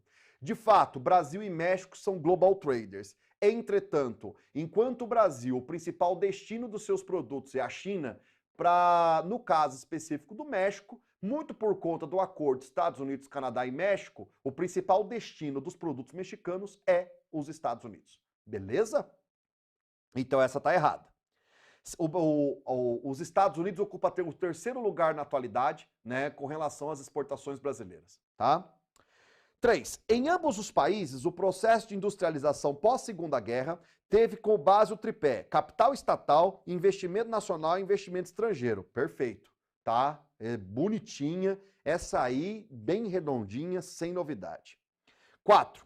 Após a década de 80, marcada pela crise da dívida externa e elevada inflação, ambos os países nos anos 90, nos anos 1990, processo de estabilização econômica e de abertura de produtos a capitais estrangeiros. O México passou por isso e o Brasil também, tá? Então, pegando a nossa realidade só como paralelo, é só a gente pensar, por exemplo, no governo interrompido do ex-presidente Collor, que foi empichado. Era um governo que tinha uma vertente voltada ao comércio internacional, portanto, a abertura do Brasil ao capital estrangeiro. E quem teve condições de fazer isso, porque teve base no Congresso e teve um mandato, teve uma reeleição, foi especificamente o Fernando Henrique Cardoso. No México, nos anos 90, o mesmo esquema. Presidentes que eram mais voltados para uma linha neoliberal, portanto, abertura de mercados, tá? Então, só pode ser automaticamente a alternativa E, 3 e 4. Beleza? Vamos lá. 5. A União Europeia resulta de um longo processo de integração que possui mais de meio século. Apesar de ter adotado a denominação atual apenas no início da década de 90. A União Europeia, na sua origem, ela nos surgiu ali mais formatadinho em 1957 com o mercado comum europeu, tá? Entretanto, se você pega a origem da União Europeia, vai estar lá nos anos 40 com a formação do Benelux e do SECA, tá? Mas de qualquer modo, é redondinho mesmo, União Europeia só em 1990, tá certo o comando. Ainda hoje o bloco enfrenta desafios de toda a ordem. Vide que esse ano tivemos o Brexit, pelo amor de Deus. Não vá fazer a prova do ESA sem saber o que foi o Brexit, quem foram os seus protagonistas, por que o Reino Unido saiu da União Europeia, por favor, tá? É que eu estou direcionando especificamente a resolver exercícios. Repito, temos aulas de colegas aqui do Alfacom que fizeram várias aulas citando essa temática, tá? Então vamos lá. A União Europeia reluta em resolver os problemas econômicos em conjunto e assim enfrenta o dilema em continuar com a unificação, com a possível inclusão de novos membros ou reforçar suas economias nacionais. É um impasse mexicano, tá certo isso aqui, tá? Não tem o que fazer. A União Europeia, a União Europeia, gente, é um grande experimento, na verdade, porque nenhuma área de integração econômica, nenhum bloco passou pela união que a União Europeia teve. Então, hoje a gente consegue perceber que ela avançou em vários pontos, mas em outros ela mostra alguns pontos de exaustão. Então, assim, ela, de fato, ela quer continuar o processo de unificação, só que em contrapartida, fatalmente existe movimento de resistência. E tá aí o movimento do Brexit, que a gente sempre cita, nem nessas aulas de atualidades, tá bom? 2. A Turquia integra uma pequena lista de candidatos que podem ingressar no bloco, expandindo ainda mais as fronteiras da União Europeia. Em função do papel que exerce na contenção de fluxos migratórios, o governo turco conta com a simpatia da maioria dos dirigentes europeus. Falso, tá? Explico. Olha só, a Turquia, ela é um país interessantíssimo, né? Porque ela quer se tornar um país com uma cultura mais voltada à Europa, mas em contrapartida, um país essencialmente asiático, né? Do ponto de vista geográfico, tem lá a parte da Turquia europeia e a Turquia asiática, mas de qualquer modo, é bem interessante o comportamento da Turquia. Prezado e prezada, hoje a Turquia não tem a menor condição de entrar no bloco, até porque vive um regime ditatorial liderado pelo presidente Erdogan. Então ela não cumpre o requisito básico, que seria justamente ser um país democrático, com eleições diretas e periódicas. Então, por hora, a Turquia é carta fora do baralho. Entretanto, a Turquia também é uma carta fora do baralho, porque a Turquia, o que pensa os integrantes da União Europeia?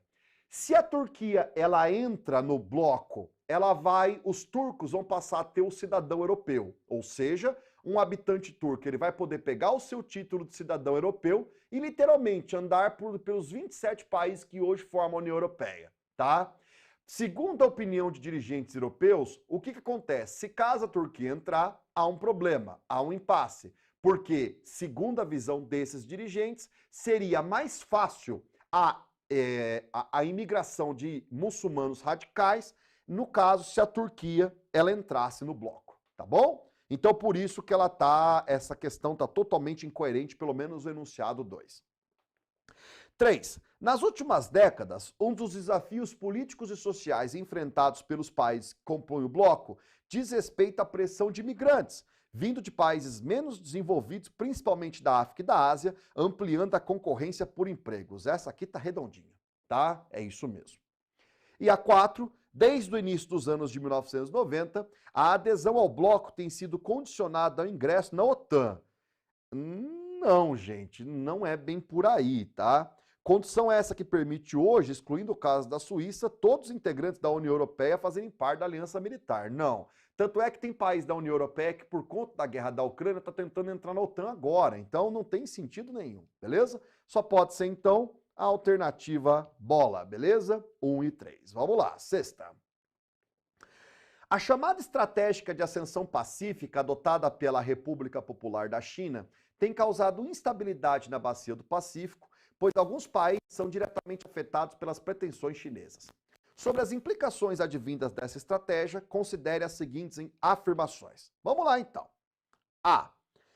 A reincorporação de Taiwan é uma das principais prioridades da política externa chinesa, mas o governo taiwanês e a população do arquipélago rechaçam fortemente essa ideia. É só acompanhar as matérias do jornal que vocês vão ver que isso aí está correto, tá? Prezado e prezada, Taiwan não tem a cultura da China, né, no sentido. Na verdade, Taiwan foi fortemente ocupada por antigos habitantes da China que não quiseram participar da Revolução Chinesa, então liderada pelo líder socialista Mao Tse-tung. Então o que acontece? Taiwan, ela é uma província autônoma, entendeu? Então, no caso, a China hoje está muito claro que ela reivindica maior controle sobre Taiwan. Mas, por outro lado, existe um fato. Taiwan passou alheio à Revolução Chinesa, entendeu? Então, enquanto os chineses, eles têm aquela coisa de fazer toda aquela política personalista, as figuras do Partido Comunista Chinês, Taiwan não, tá? Isso cria impasses, beleza? E notem que estamos num clima de extrema rivalidade entre as duas áreas, tá? Você tem exercícios militares da China e tem exercícios militares também de Taiwan. Então a região em si está bem complicada. Então a primeira aí está correta. Conforme sua estratégia, Pequim não admite negociar com Taiwan a aplicação de um modelo, um país com 2 sistemas, como fez nos casos de Hong Kong e Macau, tá? Olha, Pequim é o que ela quer fazer. Na verdade, Pequim deseja que Taiwan seja incorporada, a China, na verdade, Pequim, o seu centro, deseja que Taiwan se incorpore àquela ideia da China, um país 2 sistemas, ou seja, politicamente fechado no Partido Comunista Chinês e economicamente aberta à economia de mercado, né? Lembrando que Taiwan é um tigre asiático, já está totalmente inserido na economia de mercado, então é isso aí, tá? Terceira, países como Vietnã, Filipinas e Malásia têm manifestado preocupações geopolíticas em relação às pretensões territoriais da China, as pretensões territoriais da China no mar as pretensões territoriais de Pequim no mar do sul da China, tá? E a D4, oficialmente... Ah, minto, pera lá, opa, pera aqui, essa aqui tá correta, eu explico o que eu comi bola aqui. No caso específico de Hong Kong e Macau, não existe essa política de país com 2 sistemas, tá? Pequim até admite, no caso, que Taiwan aplique esses 2 modelos, tá? Portanto, politicamente fechado e economicamente mais aberto, mas não envolve especificamente os casos de Hong Kong e Macau, tá? A 3 ele é mais coerente porque as áreas como Vietnã, Filipinas e Malásia ficam ali com o cabelo em pé por conta das ações militares da China. É uma área que cria instabilidade por conta da proximidade e principalmente pelo fato do país ele ser uma grande potência no que se refere a essas questões, né? 4. Oficialmente, os Estados Unidos, que são os principais fornecedores de armamentos para a defesa do arquipélago, sempre reconheceram a independência de Taiwan. Tá errado, tá? Olha, nós tivemos recentemente, então, portanto, a alternativa correta 1 e 3 bola, tá? Nós tivemos recentemente a visita da chefe, né? Literalmente da chefe do Congresso americano em Taiwan. Olha o rolo que deu, tá? Oficialmente, os Estados Unidos não reconhecem Taiwan como sendo uma área independente. Eles reconhecem como sendo uma área autônoma da China, mas não independente. Por isso que deu tanto rolo no que se refere a especificamente a visita da personalidade americana lá, e o governo americano fez de tudo para a mulher não ir, tá? Fez de tudo para a secretária não ir, mas ela acabou indo, beleza? E olha o rolo que deu, tá? Bom, olha que coisa, 7, finalmente aí, ó, estamos ainda em 2021, olha, uma questão de Brasil, ó, tá? Então vamos lá. Uma família resolve viajar pelo Nordeste fotografando a diversidade de sua paisagem natural. Saindo de Barreiras, Bahia, a família viajou por 4 dias, parando em alguns pontos destacados no mapa ao lado. O mapa ao lado está no exercício, estão aqui para nós embaixo, tá? 3 das fotos realizadas registraram paisagens muito características, que podem ser representadas pelas ilustrações de Percy Lau. Então vamos lá, ó. A família saiu daqui. Essa área aqui, gente, é uma área de cerrado, tá bom? E ela veio para cá. Essa área aqui, especificamente, é a área de mata dos cocais, tá bom? Aí, no caso, ela veio especificamente para cá, isso aqui é o sertão semiárido, tá?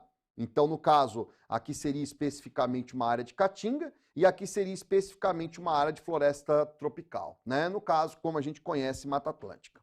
Então vamos ver, no caso, mais ou menos o que o exercício quer, porque tem a ilustração do Percy Lau. Então olha só, essa A que vocês estão vendo aqui é mangue, beleza?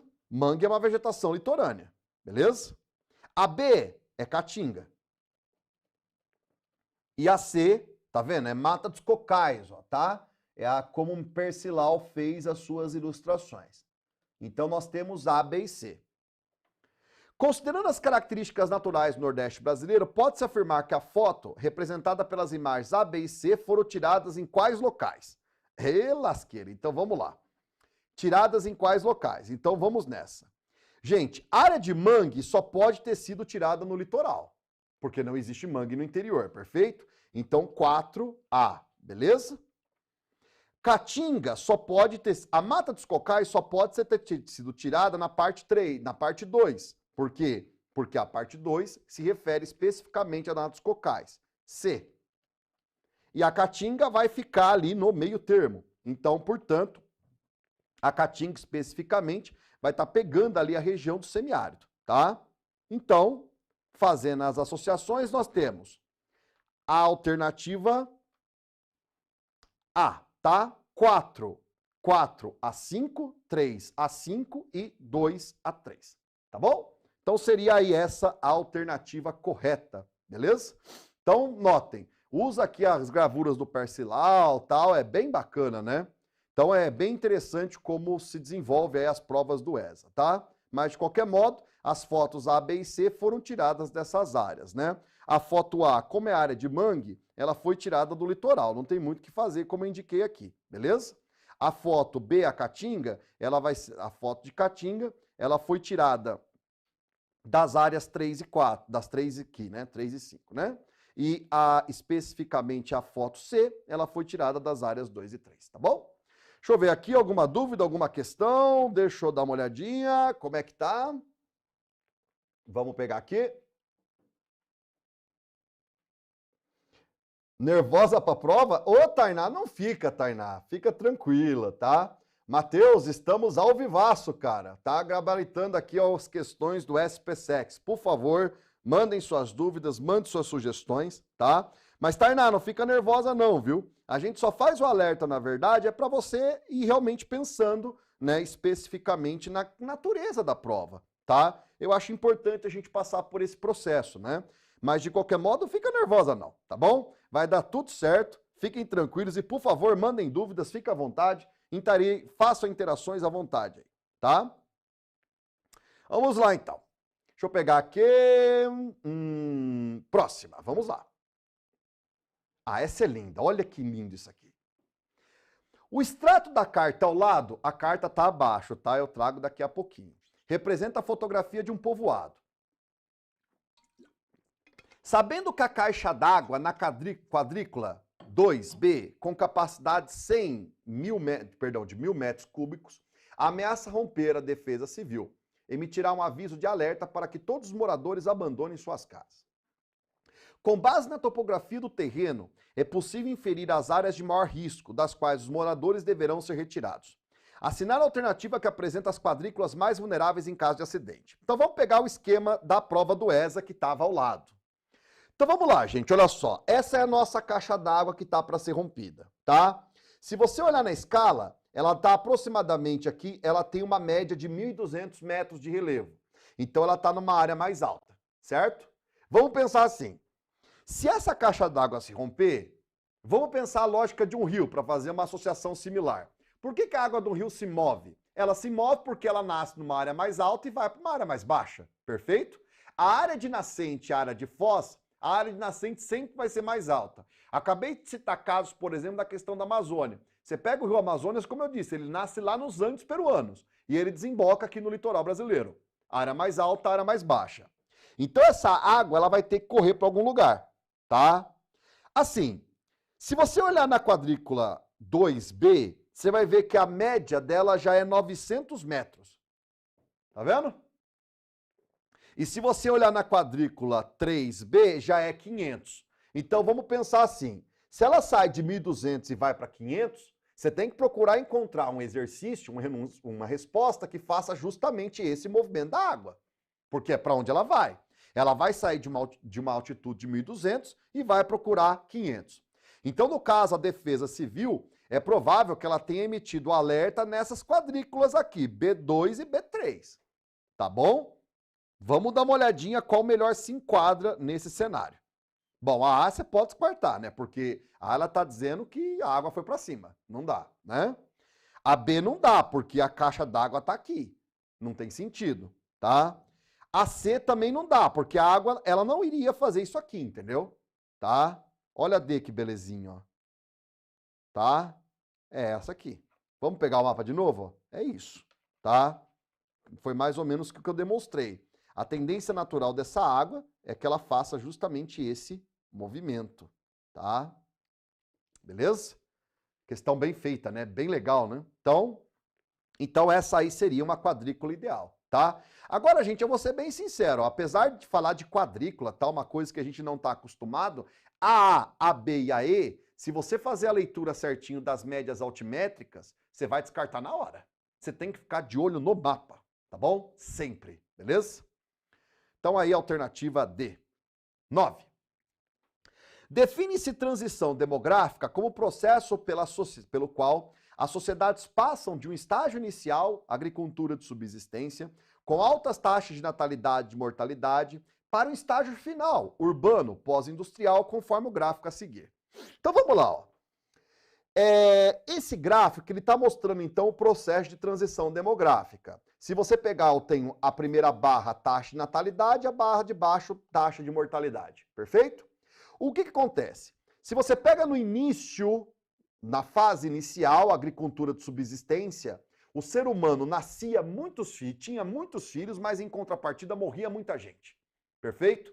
A taxa de natalidade foi caindo e a mortalidade também. Mas olha que interessante. Se você observar a taxa de mortalidade, ela caiu num ritmo mais rápido que a natalidade. Perfeito? Olha que interessante, ela cai num ritmo mais rápido. Isso se deve muito por conta do avanço da medicina, tá? A natalidade, ela caiu, mas você pode ver que não é tão íngreme e depois despencou, tá bom? Então, ele quer de você um gráfico que seja mais ou menos parecido com isso. Vamos lá. Sabendo que a taxa de crescimento vegetativo de um país varia conforme o estágio que ele se encontra na transição demográfica, Assinale a alternativa que melhor representa a tendência de comportamento dessa taxa ao longo do processo. Então vamos pensar assim. Olha que interessante. A C não pode ser, porque a C, a natalidade e a mortalidade, porque olha só, o que é crescimento vegetativo? Crescimento vegetativo é quando eu pego a taxa de natalidade e retiro a taxa de mortalidade, tá? É uma subtração simples. Você pega as taxas de natalidade, retira a mortalidade. Crescimento vegetativo, gente, é o crescimento natural da população, tá? Né? Não tô sendo frio, mas eu tô sendo geográfico, beleza? Nasce gente todo dia e morre gente todo dia, tá bom? Beleza? A C não tem como ser. Porque, olha só, ela está indicando que a mortalidade e a natalidade estão subindo. A E não pode ser, porque ela está indicando que as duas estão subindo. A D não pode ser, porque ela está indicando que no estágio final está subindo, tá? E olha que interessante, sobrou a A e a B. A A também não pode ser, e eu explico. A A, ela diz que o crescimento vegetativo, portanto, a taxa de natalidade e a taxa de mortalidade, desceram no mesmo ritmo, e está errado. Se você pegar o mapa anterior, você vai ver aqui, o gráfico anterior, você vai ver. A natalidade, ela demorou mais para cair, enquanto a mortalidade teve uma queda mais abrupta. Ou seja, nesse caso, só pode ser essa aqui. Só pode ser a alternativa B. Tivemos um estágio, esse estágio foi de crescimento, depois caiu nessa oscilação, tá bom? Então só pode ser aí, nesse caso específico, a alternativa B, beleza? Bela questão, inclusive, tá? Bem interessante. Então tá aí o gabarito de vocês, a alternativa B, beleza? Bom, aí olha só, até para resolver esse aqui, que eu acho que é o que vai dar tempo mediante ao nosso tempo aqui. Gente, seguinte, ó, 2020, você pode ver, o exercício vai cobrar a atualidade de 2019. Qual que é a minha dica que eu sempre estou dizendo nos casos da prova do SPSEX? Para fazer uma boa prova, você tem que manjar de atualidades, tá? Sempre guardando aí de um ano anterior, até mais ou menos a data da prova, tá? Então, literalmente, engulam atualidades, leiam atualidades, sabe? Porque cai bastante mesmo, tá? Então vamos lá. Em fevereiro de 2019, o mundo foi surpreendido com um ataque de aviões indianos em solo paquistanês, né? Paquistão e Índia disputam uma região que é a região da Caxemira, tá? E o Paquistão é um país muçulmano, né? E a Índia é um país hindu. E as culturas não se dão muito bem, é uma região complicada do globo. Para piorar, os dois países possuem armas nucleares, tá? Que foram vendidas na época da antiga União Soviética, que vendeu uma velharia atômica para essas duas regiões, embora a Índia hoje seja uma grande potência econômica, né? A animosidade entre esses dois países asiáticos é expressa territorialmente, vide desenho abaixo. Assim, é fundamental o temor de uma escalada da crise. Sobre a conflituosa relação hindu-paquistanesa, é correto afirmar que, bom, tá então a Caxemira indiana, tá? Tem a Caxemira paquistanesa, Índia e Paquistão. O mapa, ele foca mais na região da Caxemira, beleza? Então vamos lá. Apesar de serem considerados, segundo a ONU, países em desenvolvimento, ambos dispõem de artefato de destruição em massa. Poxa, dei aqui o retorno já, enfim. Não gosto de fazer isso, mas enfim.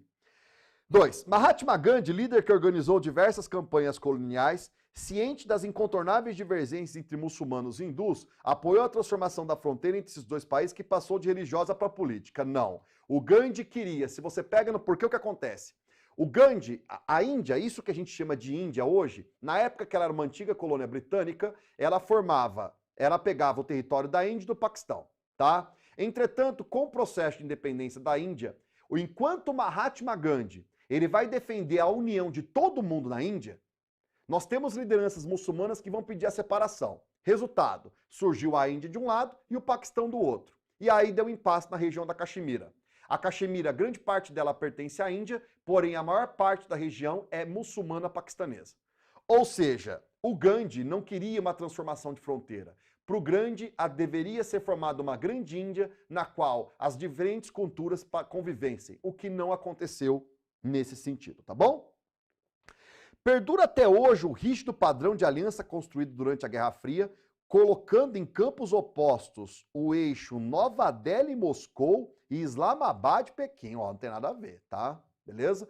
Nova Delhi é a capital da Índia, Islamabad, capital paquistanesa, mas não tem nada a ver essa aí não, beleza? Esse eixo da Guerra Fria, sinceramente, eu nunca ouvi falar, tá? E a rivalidade indo-paquistanesa tem como de seus principais focos a disputa pelo controle da Caxemira, região habitada pela maioria muçulmana encravada no Himalaia na fronteira dos dois países. Perfeito. Então só pode ser a alternativa D, 1 e 4. Beleza? Vamos lá. A última aí. O Mercosul tem sido muito criticado nos últimos anos pela perda de dinamismo, apesar dos importantes avanços obtidos desde sua criação. Sobre esse bloco regional, é correto afirmar que, olha o Mercosul, bom e velho Mercosul, promoveu a chamada distensão política entre Brasil e Argentina, que historicamente disputava a bacia do Rio do Prata. Promoveu, tá? A ideia era justamente essa, porque a região do Prata, historicamente, sempre foi muito disputada. Mas, de qualquer modo, assim, houve uma diminuição de tensão, mas, assim, o Mercosul já viveu dias melhores, né? Mas, enfim. 2. O incremento da cooperação diplomática entre o Brasil e a Argentina durante a década de 80 contribuiu para a formação do bloco. De fato, ocorreu porque os dois países têm um ponto em comum. Ambos saíram de ditaduras militares, né? No nosso caso, começou o processo de transição política no governo Geisel e foi finalizado no governo Figueiredo, com a participação da sociedade civil no movimento das Diretas Já, e no caso da Argentina, a abertura política ocorreu depois ali da queda do Jorge Videla, tá? Então, a ditadura do Videla. Os dois países, eles tiveram um processo histórico relativamente comum nos anos 80. Detalhe, na área econômica o mesmo esquema. O Brasil com sucessivas crises nos seus planos e a Argentina também, tá bom? Terceira. A adoção da tarifa externa comum transformou o Mercosul em uma união aduaneira perfeita. Incorreta. E eu explico. O que é essa TEC? Essa TEC ela estipula, a tarifa externa comum, ela estipula que as relações comerciais entre os países do Mercosul, quando ela envolve produtos estrangeiros, elas têm que ter como base uma tarifa comum. Certo? Isso é TEC.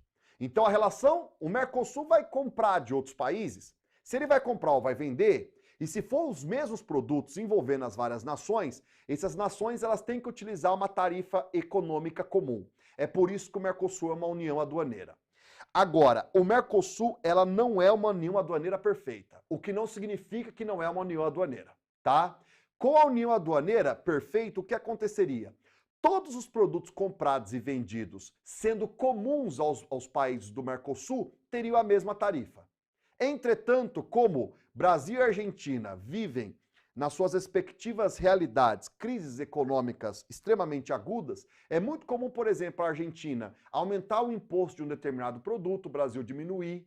Então, em resumo, os países do Mercosul dificilmente obedecem à TEC. Entretanto, a TEC existe em contrato e por isso ela é considerada, o Mercosul é considerado uma união aduaneira, tá?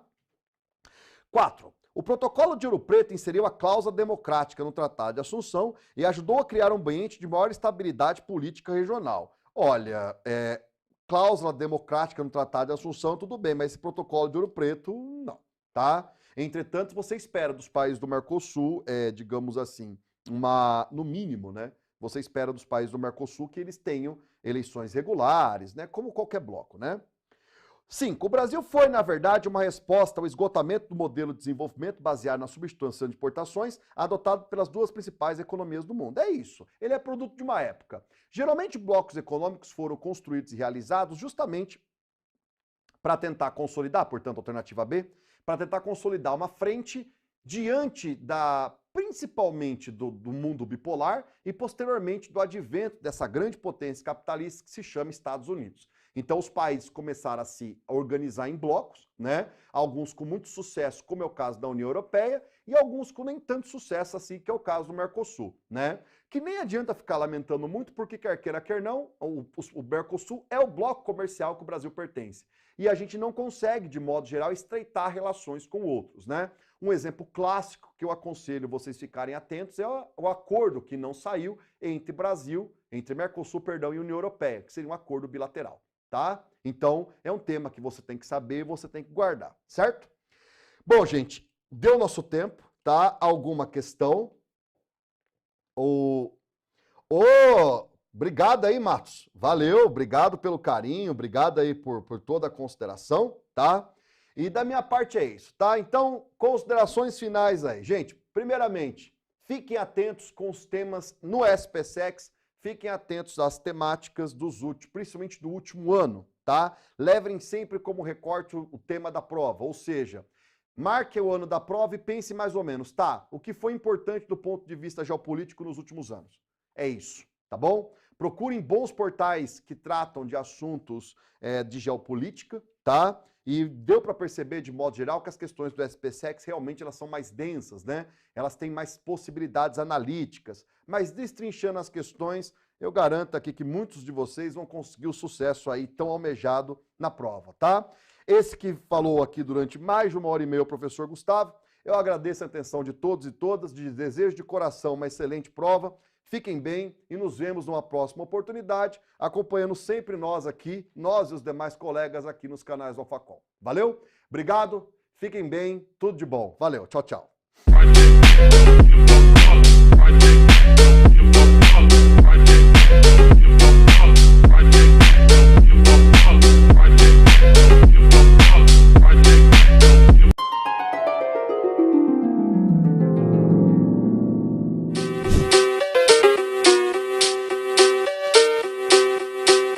Alô você, fala galera, muita novidade boa pra semana, né? Que a nossa assinatura básica 2.0 tá chegando, todo mundo já sabe, né? Essa aí vai ser a novidade do mês aqui que a gente vai trazer pra 2022 nesse nosso universo de concurso público, né? Com os simulados por disciplina, você tem um estudo direcionado e treina para a prova ao mesmo tempo. Se você gostou dessa novidade, espera até ver as outras que eu vou te contar agora. Então, a primeira novidade foi revelada para você. Vamos para a próxima? Se você gostou da primeira novidade,